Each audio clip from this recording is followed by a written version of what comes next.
Bismillahirrahmanirrahim. Tabarakalladzi nazzala al-furqana ala 'abdihi liyakuna lil 'alamina nadhira. Allahumma shalli wa sallim ala sayyidina Maulana Muhammadin wa ala alihi wa sahbihi asma'in amma ba'du. Yang sangat saya hormati Rektor Tribakti Kiai Haji Abdul Kafabi, semua keluarga Lirboyo, semua yang hadir yang saya hormati.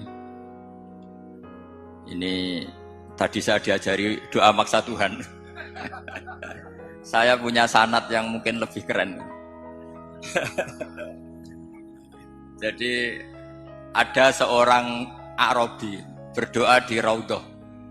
Ya Allah, jika Engkau jadikan orang soleh, maka yang senang adalah kekasih-Mu. Jika Engkau menjadikan saya orang fasik, maka yang senang musuh-Mu, yaitu iblis. Tinggal jenengan mau nyenangkan kekasih-Mu apa musuh-Mu. Akhirnya ada hatif, ya sudah, soleh saja soleh, doa kok gitu. Artinya kalau seseorang soleh yang suka siapa?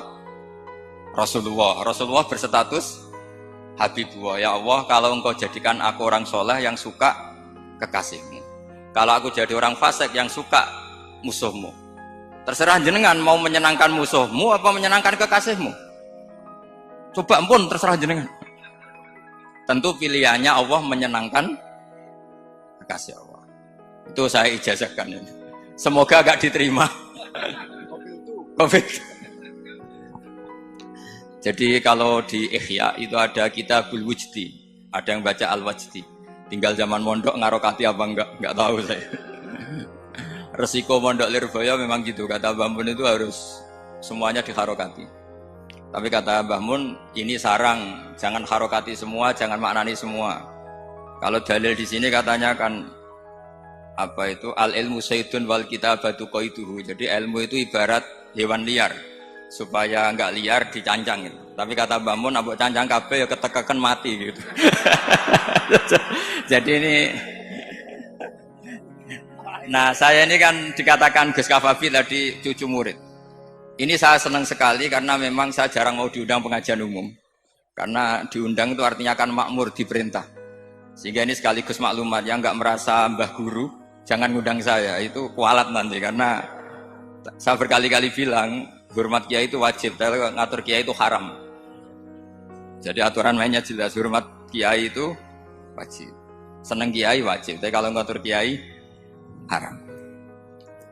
Ngatur itu ya fatwa itu, fatwa. Begini, saya ini baru neliti, mungkin ini tahadus bin nikmat. Saya berkali-kali rembukan sama, termasuk diantaranya sama Profesor Quraish Shihab. Itu mau menjadikan manhajul Quran itu mudah. Di antara kitab yang saya pelajari serius itu kitab Syajaratul Ma'arif. Nanti sebagian tak tinggal di sini biar diajarkan Gus Rizal. Itu rencananya PSG Pusat Studi Qurannya Pak Quraish itu menerbitkan itu. Sementara ini sekarang di UI Universitas Islam Indonesia saya juga ngajar kitab itu. Kitab itu begitu mudah menjadikan Quran itu pegangan. Kalau di sini katanya mau dimilenialkan itu, milenial itu. Itu begini, misalnya begini. Ini saya beri contoh. Jadi peristiwa-peristiwa khusus yang ada di Quran itu ditabwib secara umum. Jadi ini saya nanti tidak guyon supaya Gus Rizal gak kelihatan kalah, karena kalau guyon-guyonan itu menang saya. Saya ini orang Pantura. Saya misoh saja ada dalilnya itu. Karena memang dalam tarikh-tarikh itu gitu. Ini Muhammad ponakan kamu, kata orang-orang kafir. Saffaha ahlamana wasabba alihatana. Semoga gak ada yang menerjemah wasabba alihatana. Kitab itu mudah sekali. Misalnya begini, saya beri sekian contoh, mungkin 3 sampai 4.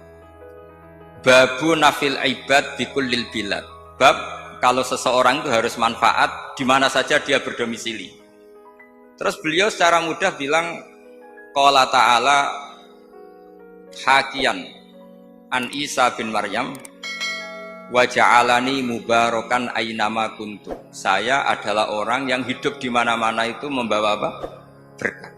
Terus beliau memberi judul secara umum babu nafil ibad bikullil bilad. Sehingga saya di Rembang, di Lirboyo atau di mana saja, etikanya satu, harus bermanfaat. Setidaknya manfaat kalau ada orang ingin menang ya saya ngaku kalah lah. Kalau ada orang yang ingin saya diangkat jadi murid ya oke saya jadi murid beliau. Enggak masalah. Karena bagian dari kesalian itu tawaduk.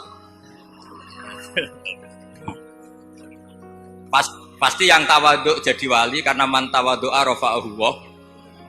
Yang kumo luhur jadi guru pasti tidak jadi wali.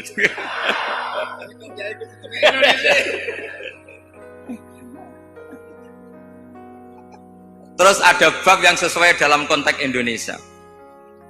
Itu juga dibabkan umum, babu saddid dzara'i. Bab menutup pintu potensi-potensi yang enggak baik. Terus beliau mengutip qala ta'ala wala tasubbul ladzina yad'una min dunillahi fayasubbullaha adwam bighairi ilm.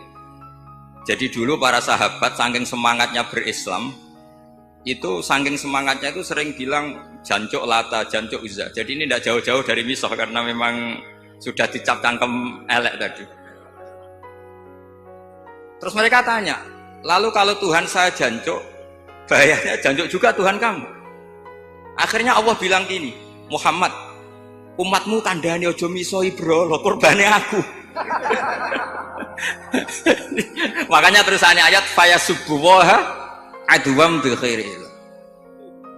Dan itu oleh Syekh Izzuddin bin Abdissalam yang dikenal sebagai Sultanul Aulia itu dibabkan mudah sekali. Babu saddid dzara'i. Jadi kalau kamu ingin Allah tidak dipisoi, Islam tidak disakiti, kamu jangan menyakiti agama lain.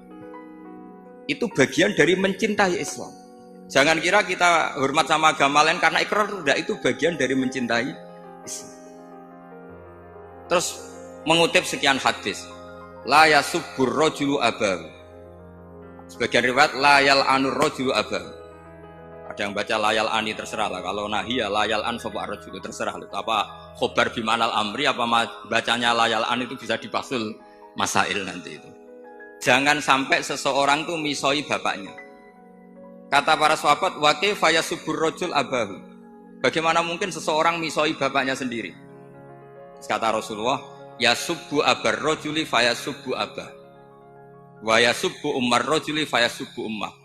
Dia misoi bapaknya orang lain kemudian dibalas bapaknya dipisah. Ini penting saya utarakan. Jadi mudah sekali.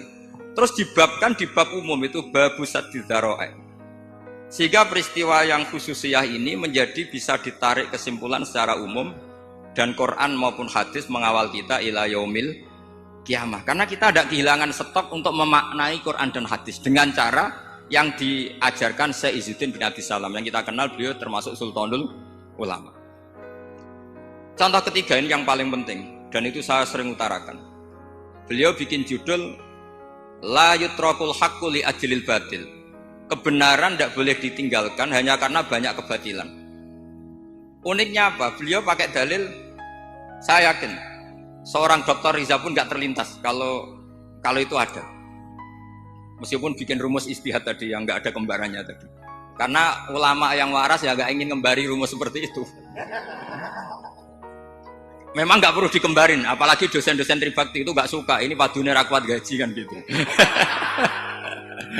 Itu kan dalih ya, dalih supaya ngirit ya.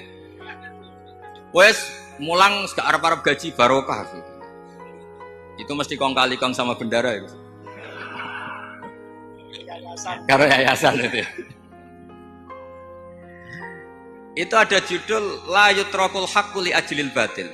Itu uniknya beliau hanya dalil inna sofa wal marwata min sya'airillah faman hajjal baita wa atamara fala junaha alaihi ayyat tawafa bihima. Sofa dan Marwah itu hakikatnya adalah min sya'airillah, termasuk syiar-syiarnya Allah. Maka siapa yang haji maupun umroh enggak apa-apa. Allah dalam bahasakan itu enggak apa-apa, fala junah enggak apa-apa, terus saja tawaf di situ. Memang dalam bahasa Quran enggak bahasa sa'i tapi pakai bahasa tawaf, ayat tawafa. Kata Syekh Izzuddin bin Abdissalam, di sofa ini ada Isab nama berhala, di Marwah ada Nailah juga nama berhala. Yang orang-orang jahiliyah dulu ini menyembah dua berhala ini. Karena ada berhala mereka merasa risih kalau ibadah ritual tauhid di situ. Tapi kata Allah, teruskan saja kamu tawaf di situ atau sa'i di situ. Artinya apa? Kebenaran tetap diperintahkan meskipun ada kebatilan. Jadi gampang sekali. Terus beliau bikin judul la yutrakul haqqu li ajlil batil. Barang hak itu tidak boleh ditinggalkan karena barang batil.